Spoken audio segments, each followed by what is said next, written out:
What does Zyn give you? Not just smoke-free nicotine satisfaction, but real freedom.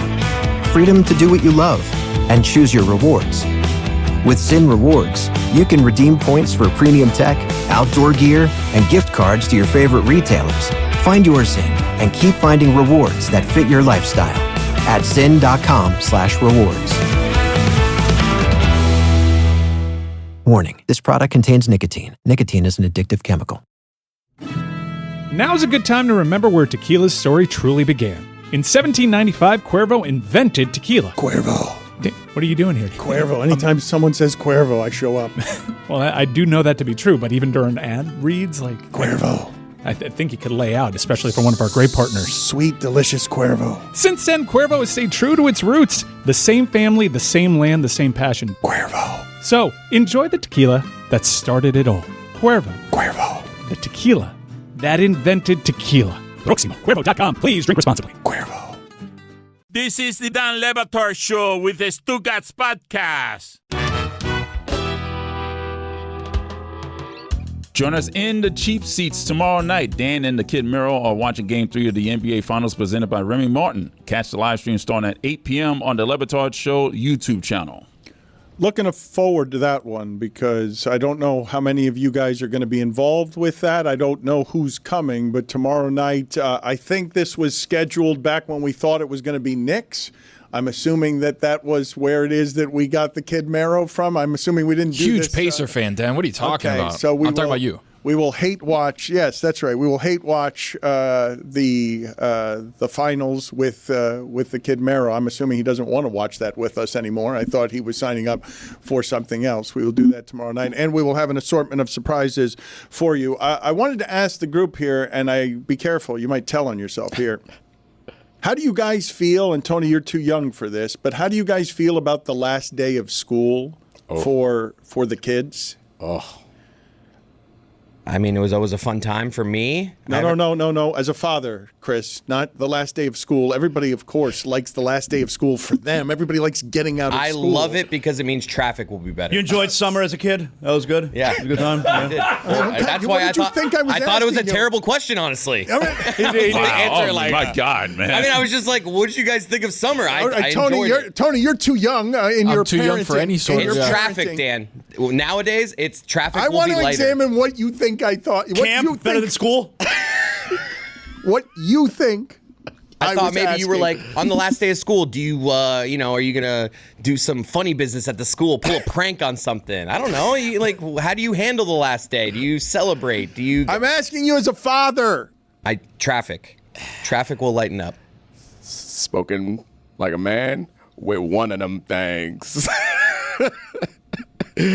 Man, last day of school, the contrast between, I appreciate you, Chris, because the last day of school when I was young, so thrilling. You enjoyed it? That's obvious. But everyone loves the last day of school. What did you think that I was asking you? No more homework? Better than homework?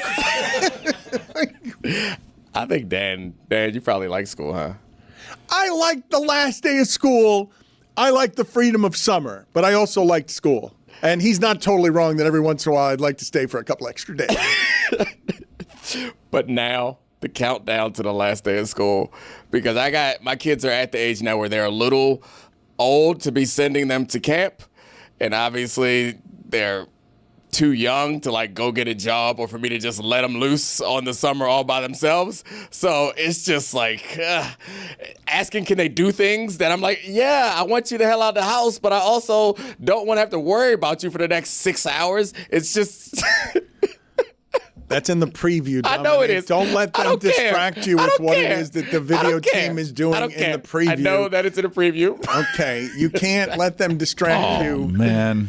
That's unfair. It's much better than me talking about the last day of school. Ron Magill is now available. Ron Magill's... let's listen to him. Let's listen. Eavesdrop on his call. Oh, we can't do that, man. Okay. No. Well, you put him up. It's not my fault. The video team's taking over today. You've allowed them to distract the talent by putting up pictures that are in the preview. 900 Shonies.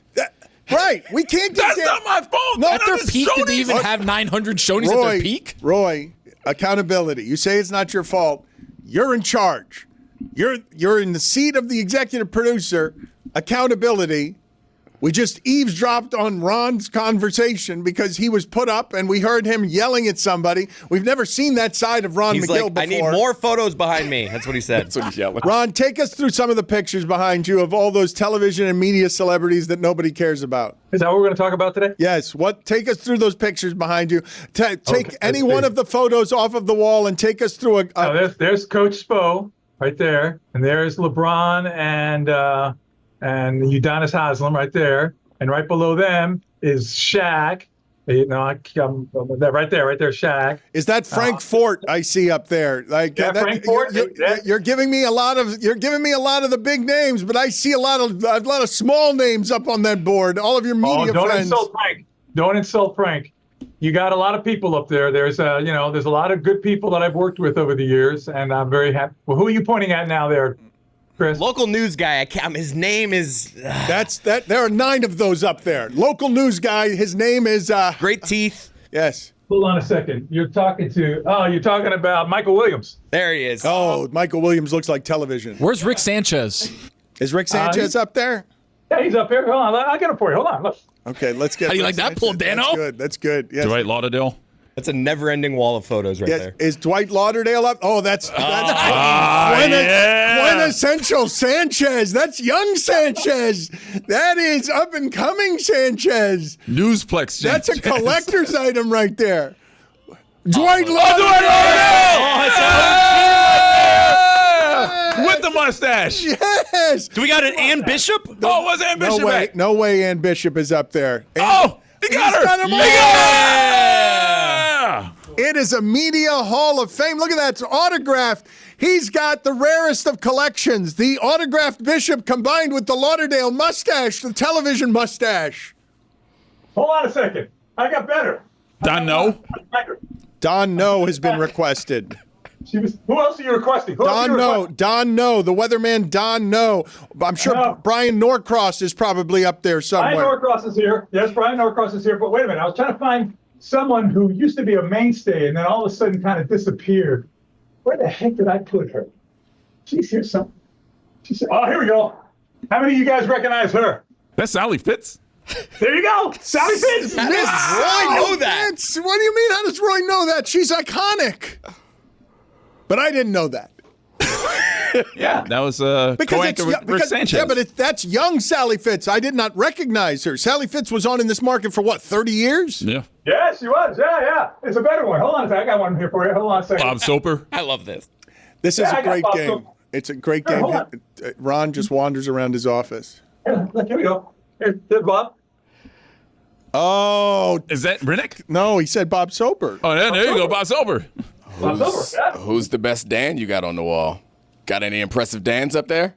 I've asked Dan for a picture, but he wouldn't give me one. Oh my damn. God. Chris Cody just pointed out something that I didn't think that Ron Magill was prepared to answer for. Chris Cody just said, I saw one black guy on that wall. Canberra Marshall.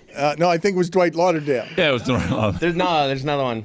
In That color. guy. In color. In color. The one in You color. ask, and you shall receive. Yeah, Canberra Marshall. Hey! Yes, classic sports newsman Cambrell Marshall, a titan in the industry for 9 years. No, he's got Jawan Strader there. Jawan guy. Strader. Oh, it's Calvin Black Hughes. man. That's who Calvin I was pointing- Hughes that's still who- doing it. Yes. That's who I was Notice he's pointing- in color. Everybody else isn't. Whoa. Calvin Hughes. That's offensive. Be careful. Picture. Pictures in color. Hold on. Hold on. Oh, you may have found one. Oh, here. How many of you guys are going to remember this guy? Who he play for? I don't remember Tom Randall. Now you're just flexing black guys. No. Again, You guys not in accused me of color. only having one black guy on the wall. Wait, that's right. Okay. I do have to say that whoever the last guy was, first black guy with the shape up there. I respect it. He had a nice sharp line. The rest of Calvin those Hughes? guys, yeah, he was the first one. It must He's have still been- doing it. That's why. He's with the So times. the older ones were older. It was That's why they're in black and Okay. white. And then the Calvin Hughes in color. Remember her? I do not remember. Is that? Maria. Maria Gennaro? You don't remember Oh, her? did she go to California after that? Yes, she did. She went to Ron Los Angeles. remembers. Ron does remembers. Ron, I'm troubled by the absence of black women on your wall. How about Dougie Dunbar? Classic. Oh, yeah, Doug Dunbar. Classic. This is a real trip down memory lane. I'm sorry to the audio audience. I'm sorry to we anyone go. who did not Look at that. grow up in South Hey, Florida. Hey, we found one. Yeah. I gotta one? be honest. No, I got Don't more love than it. one. Don't love it. Don't Who love else, Dan? What do you want? Ron's got it. All right. Jose Everyone- Diaz Blar. Okay, a baseless accusation of racism against the wall in Ron McGill's office. I retract it. They were all out of the shot, though. They were, though. They're not How does prominently it go? featured. They're none of them are prominently Tony Segredo! Segredo! The great Tony Segredo. A classic. One What's of the Jim Barry at? You will not do better than the mustachioed Dwight Lauderdale paired with the autographed Ann Bishop. That is the highest form of media coupling that you have on your wall. Is that Michael Jackson? I think so. I didn't It want to looks say like it, but I it. think That's so. one of his famous stories, yeah. Okay. Oh, he's been dying to tell this one. Here we go. Oh, there it is. Here Michael. we go. Michael Jackson. I'm not telling you the story. Yeah, he's told us a bunch. I don't want to hear it again. Not interested in that story again. Anyway, enough of that segment. But I just wanted to let you know that I am I don't. Nope. You're famous. I'm an equal opportunity, everybody. There we go. Nailed it. What the hell were you trying to say there, Ron? Equal opportunity, everybody. You're equal opportunity, everybody. When Did you guys- understand. First you- of all, you didn't like my inferred to me, accusation? you said you have one black guy up there, you have one black woman up there. I have many. Okay, there are many of my friends up there. Okay, so you They were wrong weren't there. prominent in the shot. All I'm I tried saying, to show you. Ron? I tried to show you a lot of sports people because you're a sports thing. Okay, that's all. That's all. Roy, I got people. Ron? I got people that are much bigger to me. I mean, to me, like the icons of the world. For me, like I'm going to show you just one more. The single most important person to me. Hold on. is this going to be Don Francisco? Greg Cody. Don Francisco. It's got to be Don Francisco. What's the most important Steve person? Does anybody know who that is? I see you in a reflection. Yes, Oh. we can't see who that is because of the reflection. Who is that? Is that your father? No, that's not my father. That is the father of nature television. That is Sir David Attenborough. Oh, that was like 25 years ago. He used to his Voice of voice. nature. That's what it is. yeah. His face. The voice of nature. Did Planet Earth, did The Frozen Planet, did all those incredible documentaries. The man is a god when it comes to nature television. He's the founder of nature television. Super white. Wow. I don't understand this. I don't even understand how that subject comes up. I don't. I really don't. Hey, Ron, he's just messing with you, man. Just don't fall into Dan's trap. He's trying to get you upset. Just go ahead. Well, I want to know why Dan hasn't sent me a picture of him. I have a picture of him and I'm going to have I don't him- want to be I'll on your send it- racist wall. Whoa. I boycott your racist wall. Can a wall be racist? Roy, you're not going to say anything? You're not going to say anything, Roy? You're just gonna sit there, Why? Roy? Why do you have I'm to point sorry. Roy out? I'm What- sorry. Roy, don't throw Roy in the middle of this. Now all of a sudden you want black people on the fringes of your wall, but in the middle of the controversy. Wow, and you're looking serious too, Dan. I mean, you're really going to do that seriously, right? I don't believe you. I can't believe you even. Are we on live television? DEI wall over here. We need that. Don't you have any dumb video you want to show me? I do actually. Thank you for bringing that up. Now that you mention it. Thank you. Yeah, I do. Thank you for doing that. We will get the video department now to play this first. So you tell me what's happening here. Explain everything that you see in front of you, Ron. Okay. Oh, it's an octopus taking out a shark. That's a great sentence. A great There you sentence. go. If that doesn't get you over to YouTube, that is an octopus. I did not know the octopus could do that, Ron. Oh, yes, they can. You know, an octopus has a tremendously powerful beak, almost like a big parrot, but it's more powerful, and they'll take out anything. An octopus could put a hurting to whatever it decides it wants to eat. Is this eating it, or is this like engulfing it, like strangling it? It's hard to tell what's even happening here. I'm sure it's probably eating it. Yeah. Can you explain, though, what larger than that can an octopus take out? Because I did not know. Put it on the poll at Le Batard Show. Did you know that an octopus could take out a shark? Is that too small of a shark? Is that, Tony, are you impressed by this or not impressed by I'm it? impressed that he can grab it. I think the but shark wait, is getting away. The shark got The shark away. gets away. Yeah. The shark gets away. The shark gets away. Ron, who would win underwater if I got like 2 minutes of breath in me? Like me and an octopus. You do not have 2 minutes of breath in you. 30 seconds. of breath. You ain't got 2 minutes, brother. I got like 90 seconds. Aquaman? 2 minutes. That octopus we just saw. I feel like if that thing comes out to me, I'm just taking it and I'm like stretching it out. I'm just like breaking its arms. You wouldn't even be able to hold it because it's slime right through your hands. You wouldn't be able to hold it. You think you would break an octopus apart in pieces? I think when one of its limbs comes at me, I just grab it and it feels the force that I'm grabbing it. I don't know. And then it has 7 others. Yeah, but I don't have their own brains. Ron, tell me, would I get my ass kicked? Yeah, now you wouldn't get your ass kicked by that octopus because that's a fairly small octopus. But if you got a giant octopus, yeah, you could be in serious trouble. I mean, 2 minutes, we could do that at some point. You called out 2 minutes. We got to call you for 2 minutes. Just talking. 2 minutes with an octopus with an overall length of 6 to 7 feet is going to wrap all 8 limbs around you, confine your arms, and you're just going to freaking drown. That's what's going to happen to you. But wait a minute. Can we go back for a second to the video? The shark got away. Can an octopus take out a shark? Yes or no? Theoretically, if it wanted to, yes, it could. But it clearly wants to here, does it not? It seems to want to here. I don't know. I can't read the octopus's mind. Maybe the octopus is saying, listen, one more time, and you're not going to be so lucky. Okay. So go away and don't come back. All right. Maybe that's what it is. I'm going to see how long I can hold my breath. It will not be 2 minutes. And 2 minutes is a long Someone count me down to start. No, come on in here. Come on in here so we can judge you. Come on in here. There, okay. Yes, come in here because I want. You couldn't hold your breath for a minute, Cody. Ooh, not even a minute. Maybe a minute. Maybe. No, not a minute. I'm telling you, Cody's not going to hold it for a minute. Wow. His father, oddly enough, because we're in reruns, we did this with his father 6 weeks ago, who's had famous asthmatic problems for about.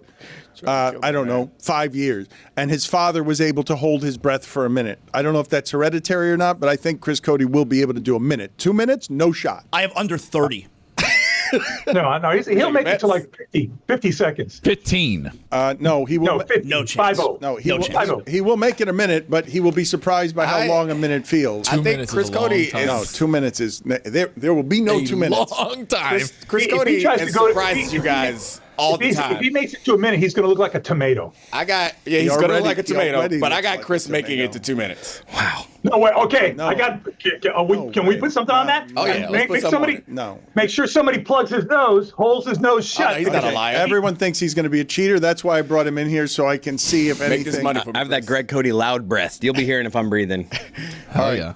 Let's play another video for Ron. Let me gather myself here. And just put Chris in the picture-in-picture, start a timer for him, get ready, and we will all do this together. But for the moment, just put up the next video for Ron to do play-by-play on, please. What's happening here, Ron? Oh, this elephant is looking in the water. Oh, there's something. Oh, it's an antelope. I must help this antelope. Oh no, don't worry, antelope. I'm here just to help you. Just let me rub my trunk around your horns. Let me pull you out. You will not drown. I'm here to save you. Elephants are kind, smart animals. Yes, there you go. Wow. There you go, my friend. There you go. Holy shit! How did you know that? How did you know that elephant was there to help and not hurt? Because you saw how gently he was using his trunk. If it was going to hurt, he'd be slapping it around like a baseball bat. Okay.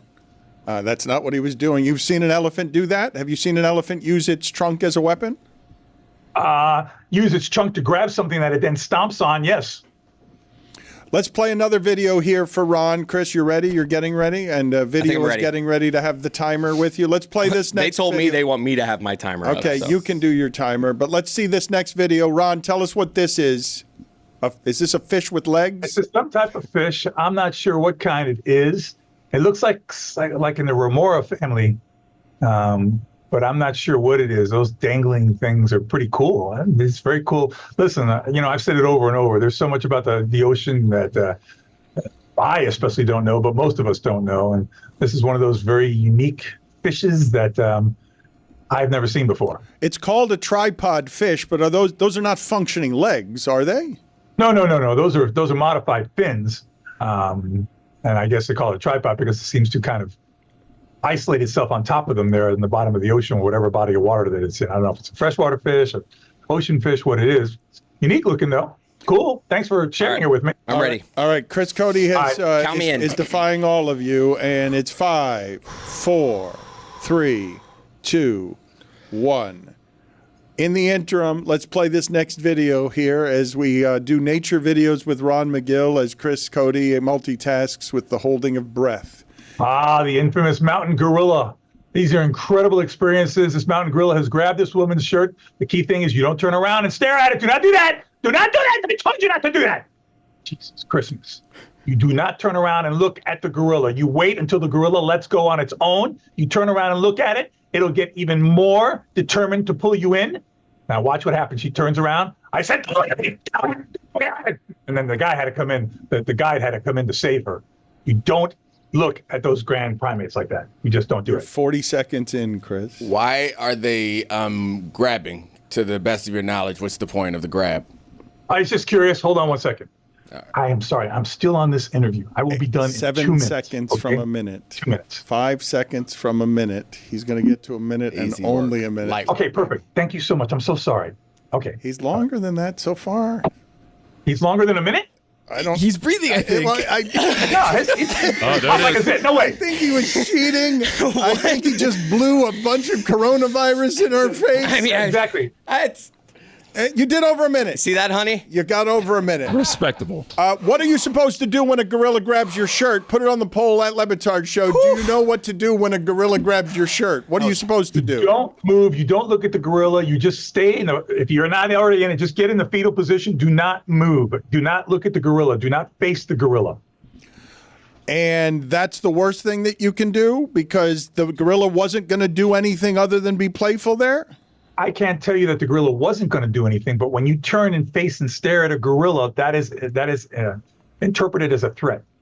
That's pretty much with any primate. So you should never look at a primate in the eye like that. Turn around and look at him like that because that becomes a bit of a threat. Put it on the poll, please. Should you ever look a primate in the eye at Batard Show? Ron, it's nice seeing you. Thank you for tolerating all of our nonsense. I hope I get aggregated calling you a racist, and I hope your indignance is taken seriously by all media outlets. Thank you, sir. And I hope that you send me a signed Dan Le Batard picture. And if you write to Ron, best wishes, Dan, I swear to God, I'll never do it. I won't. I'm going to be like, I'll write it, but what I'll write is I will not be on this racist wall unless I'm a centerpiece. I will not on the fringes of your wall where you put the other minorities segregated away from all of the beautiful segredos. All right, buddy. The preferred That's the deal. the preferred whites. I'm done. Whites Peace on your out. wall. Thank you. Thank Take you, care. Ron. Thank you. Bye-bye. Nice seeing your white wall there. Oh. White wall. We all think we know where our money's going until you actually look for it. And it happened to me between food delivery, teething rings for the baby, random Amazon orders. Life and things add up fast. That's where Monarch Money comes in. It's like having my own personal CEO, but one that doesn't judge me for ordering sushi 4 nights in a row. Listen, my wife really likes spicy tuna right now. What do you want me to tell you? Monarch brings all your accounts, credit cards, and investments together so you finally get the full picture. We started using it to track our spending and set goals that feel real. And you can see everything clearly, what we're spending, what you're saving, and what you should be doing. And it's not about restricting you, it's about helping you build the life you want. Whether you're juggling money solo or trying to get on the same page with someone else, Monarch makes it simple. It's why over 1 million households are using it and why the Wall Street Journal named it the best budgeting app of 2025. Get control of your overall finances with Monarch Money. Use code Dan at monarchmoney.com in your browser for half off your first year. That's 50% off your first year at monarchmoney.com with code Dan. If you're anything like me, when you were a kid, you were a big dreamer. Maybe you dreamed of being an astronaut, maybe the president of the United States, maybe you wanted to be the shortstop for the Yankees. But now, we're dreaming of something else, like owning our own businesses. But let's be honest, launching it's total chaos. Websites, shipping, your cousin wanting to collab, it's a mess. That's where Shopify comes in. They power 10% of all e-commerce in the United States, from brands like Mattel to your aunt's candle shop. Can't design a site? Shopify's got ready-to-go templates. Need help writing copy or touching up pics? AI tools. Want customers? Built-in email and social tools. And if you get stuck, 24/7 support. Real, award-winning humans. Turn those dreams into and give them the best shot at success with Shopify. Sign up for your $1 per month trial and start selling today at shopify.com/Batard. Go to shopify.com/Batard. Shopify.com/Batard. What does Zyn give you? Not just smoke-free nicotine satisfaction, but real freedom.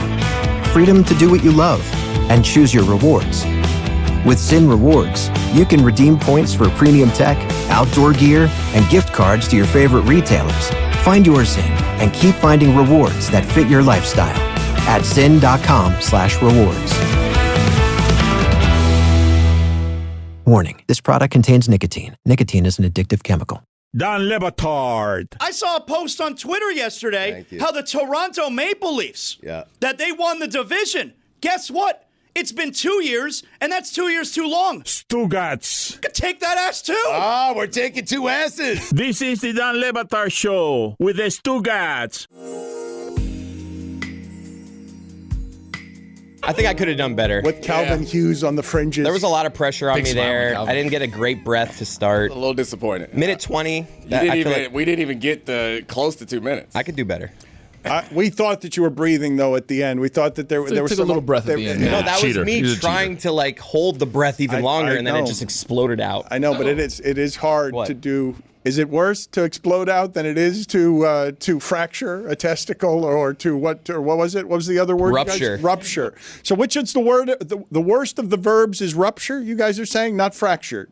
To me, A ruptured yes. testicle is worse than a fractured testicle. It feels that way. I'm not sure it feels that way. I feel like it feels pretty like, similar. I'm feeling like if it ruptures, it's good and it's gone and the pain's gone. Whereas fractured, it's throbbing and staying. Rupture implies explosion. Yes. Whereas fracture just implies there's a little slit in it. Yeah, sounds like a break as opposed to a tear. It sounds worse than that. Good deal worse than that.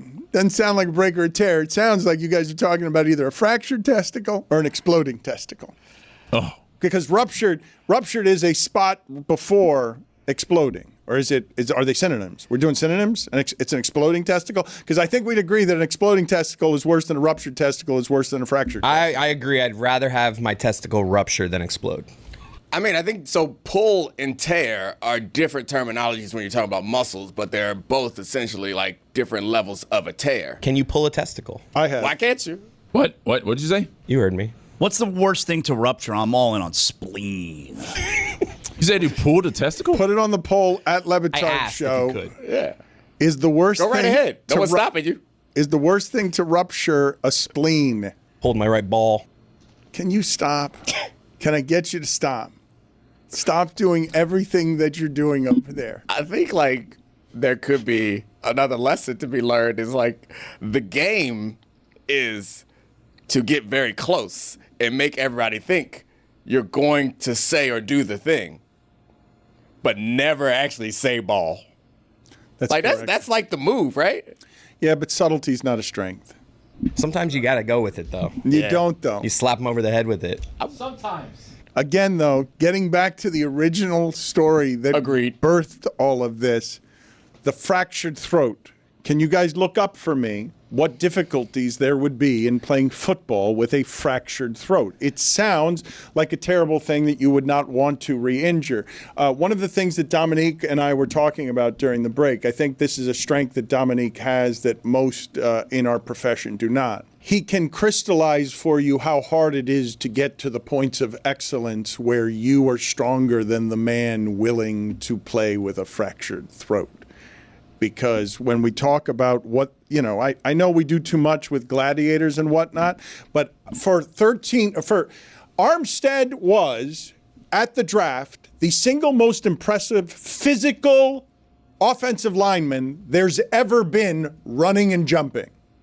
His speed at his size was not precedented in the history of the draft. He's a little undersized for an offensive lineman, but what I know about him is that no one can get around him. And the second thing I know about him is that he might not play this Sunday. And obviously he won't play this Sunday because there's no football, and he's not going to play any more Sundays because he's retired. But every week for the last 5 years of his career, it was always, that guy's not going to practice. That's a game time decision, and they need him. And if he can only do it at Sunday for 3 hours, they're going to take that body and they're going to shoot it up with whatever gets through those 3 hours. Dominique speaks better than most on the idea of what it takes to get to that kind of excellence in that sport. And when you read that article, were you surprised by what it is the pain was? I was absolutely surprised but reminded. And I think that this is what was blowing my mind is as I kept yelling fractured throat and looking into the room, I didn't see anybody as stunned as me. I was very confused by it. I was like, no, guys, but like, His throat was fractured, and yelling about Armstead not being able to walk till Wednesday or Thursday after Sunday game. And he never played a full 16-game season, and that's why. Like, I get it, because in his third season, and he played 12 years total, his third season, he had a knee injury that inhibited him from practicing again without painkillers. And I think one of the things that I've noticed is, like, obviously there's some genetic factors that make it so, and we see every time we watch the NFL or NBA draft, there are last names that you recognize, and there are factors physically that allow people to excel in certain sports. But the mental and emotional stuff is the stuff that I think I find most interesting, because it is really, and we talked about a little bit yesterday with the emergence of those tennis pros. It's a place that you have to go to, or have the ability to go to mentally sometimes, that I don't think many of us are familiar with.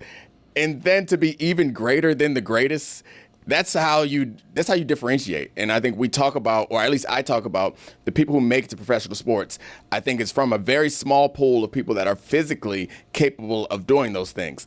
But then that's the part that I think you find interesting most, Dan, and I do too, is like, what is the difference between all of those people who want the very same thing being able to answer every question and every test to the degree, while not only are you trying to overcome something very difficult, someone else right next to you is trying to stop you from doing it. It's amazing to me, even though I did it at one point, I guess. Well, the thing that I find most fascinating about the sociology of sports here is, over the entirety of the world, war-torn countries in basketball, inner cities in basketball and football in America, you have, fighting for status, power, respect, and money, fame, everybody who is the most competitive in the world fighting for the same pot of dollars. Physically, a certain number of people can get that high. But when we're at microphones asking these people to be tougher, I'm telling you that next top 1% of top 1%, those aren't physical gifts that get people there. There are a number of people who have those physical gifts, but there's nobody at the top of that's throwing it away. And when you guys ask those people to be tougher, I'm like, how much tougher would you like them to be? I understand why you make this assessment of Karl Anthony Towns, but do you understand that that's not just because he was born 7 feet and can shoot from 3, that's as good as that is? Like, that can't, no one gets to that level of high unless they are some semblance of tough that we don't probably understand. But the Dolphins' offensive line is so much better when Armstead plays. so toughen up and get out there and play. I mean, Dan brought this up as an area that we should explore because he and I find it interesting. But I know y'all don't give a shit. I know you just want your games, but I do find it interesting. And to your point, Dan, I think that there's a level to make it to that's really difficult. Then there's a higher level to make it to that requires you to like push yourself past some really challenging things, which is fun. But I do recognize ultimately it's entertainment, and the way that people talk about entertainment is like the same way you would talk about a movie that someone spent years raising money for and writing and filming and acting, and they were like, I want my 90 minutes back. That movie sucked. It's the same way. It's the exact same thing. And I know that to be true, which is why it's not an area I often go down, but I do find it interesting. But I know they don't care. No, but this is looking the at thing. Those faces. I know it's more fun to just talk about the fighting last night and your team being better and we mentally broke them. But I'm actually interested in, and I don't think you can dissuade me of this.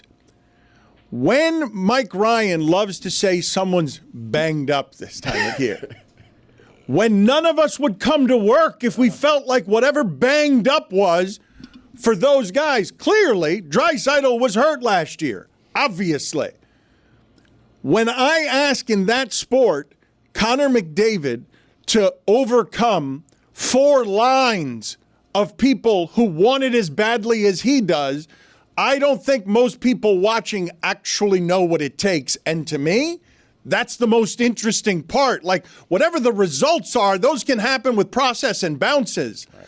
The most interesting part is, how did the toughest people actually get to winning beyond the luck? How did they get to be stronger than the other person who I know to also be strong? That's why I think this thing is so interesting as a view. These are heavyweights fighting, and Connor McDavid wants his immortality. He's willing to play the human limits of the body in that sport, but can only be out there half the time. And what happens when the waves come at you when you're not out there? Can he be good enough in half the time out there than all of them are in all the time they're out there? And it just makes it really hard when you're asking him to overcome that. And don't tell us about your injuries. Also, don't tell us you're hurt, because this guy played with a broken leg. Get out of here. How could you play with a broken leg in hockey? One of the most famous goals ever scored in hockey was scored on a broken leg. But it's all relative. It's all relative, which is why I understand that the point that we're making is that these people are tougher than us, and they're tougher than everybody. But in that community, there are people that are even tougher than them. And we're looking for those guys. And in order to exalt those guys, you got to point out that the other guys aren't as tough. And it's not fun to do, but you kind of, what are you going to say? Is it true, though? Like, it is true. It is true that there are people, there were people, I was tougher than people to get there. And then there were people who were tougher than me. I freaking saw it, Dan. There were people who were willing, I was willing to do some absurd things. In my contract year, I was in Atlanta. I got hit on a crackback block by Eddie Royal and right in the chest. I got up. Little Eddie Royal? Yeah.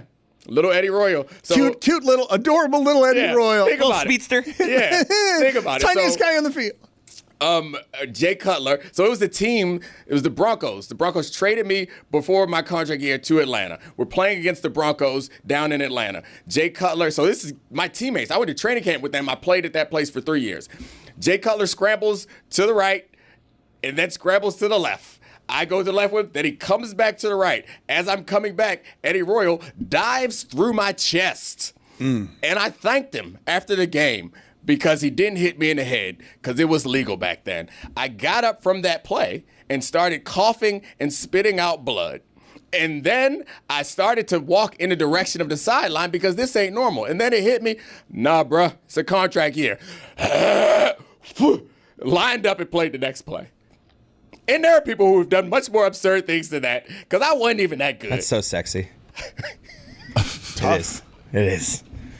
Then I like grounded into the turf there. And that was Eddie Royal that laid that hit. Like that's wild. Like, well, when he says there are people tougher than me, this part I'll never understand, and it's not mythology. People say it's so. Ray Lewis, when he hit you, it hurt more. I don't understand that. Like, I don't understand what would have to be happening in the human body that would make him be someone who's hurting other people who know what hurt feels like more than they're usually hurting. I'll tell you this about Ray Lewis. So I remember like being in high school and like looking around at my teammates and being like I loved them and they did the best they could, but looking around at them and being like, these guys, they ain't got it. They're not going to fight through, whatever. Then in college, there were fewer of them, but there were still guys, and I was still, like, among the top. Like, all right, yeah, they ain't got it. They don't care about this as much as I do. I get to the NFL, and there are fewer people that I recognize are like that. And I look, there's a couple people that are, like, care more than I do. I eventually finally in my 5th year, get to the Ravens, and Ed Reed and Ray Lewis specifically, is towards the end of his career. And I've told this story before, we had a pretty much nothing game on a Thursday night in Cleveland. And I showed up there like, all right, let's go out there and whoop these bums and get on with our business. And he cares more than me. We're in the tunnel, and I'm thinking about, let's get this job done so we can get back home. And he's in the tunnel talking to himself with tears welling up in his eyes after already having won the Super Bowl, established himself as probably one of the best linebackers ever, a random Thursday night game. He's like, no, this means something to me. This means something to the city of Baltimore. It means something to my family. It means something to everyone. And I'm like, but what about all these millions of people who I was tougher than and I cared more than? And I'm looking at you like, I don't care. I should. I wish I did, but I don't care like you care. Well, keep in mind, with the Florida Panthers, not only are they playing through injury, I mean, this is their third Stanley Cup final. They played an extra season worth of postseason games. Well, but see, this is the part that I really don't know what it costs when I ask Dominique or anybody, hey, the Miami Heat of LeBron blew up after 4 years. Kevin Durant, that whole thing, 4 years. Jokic, tires came off at the end, 4 years. Celtics, Tatum blows up 4 years. Like, it's hard. It's difficult at the top of stress. You remember the Ed Reed, I'm hurt dog speech. Like that stuff is real. And to your point, on top of the physical strain and on top of the pressure on each of you depending on each other, because all that stuff matters to your livelihood and everything that you've hoped and dreamed of, there are millions of people watching and criticizing everything you do. You can't leave. You can't walk out your house. You can't open your phone without hearing someone have something to say about what you have done. And then you go back into the locker room and you look across at these people and you want everybody to care as much as you care, but some of them don't. Did Ray know you were just playing the Browns?